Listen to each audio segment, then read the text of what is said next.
everyone. So for today's video, we're going to solve a problem solving about torsion. So first is the problem is determine the curve which causes a maximum shearing stress of 70 megapascal in the steel cylindrical shaft show. So mao ni ang atong cylindrical shaft na natay open and so sa solution sa pagbuhat nato sa Tmax.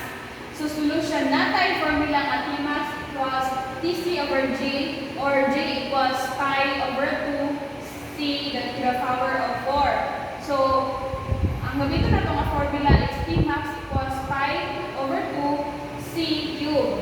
So i-plug in na nato ang mga given. So natay pi over 2 times 0.018 cube times 70 times 10 to the power of 6. So i-calculate mo siya sa makakuha na rin ka of Tmax equals 641 Newton meter.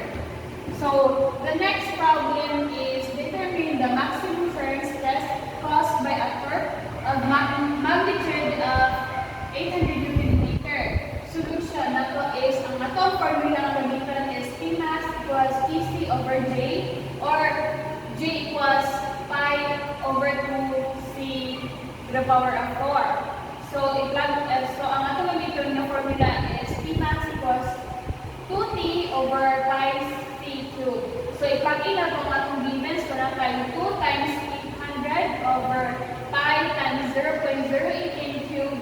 So makakuha na dahil ka, pag i-calculate nato, makakuha din ka of Tmax equals 87.3 times 10 to the power of 6 Pascal, or i-convert nato siya into megapascal is 87.3 megapascal. That's all. Thank you.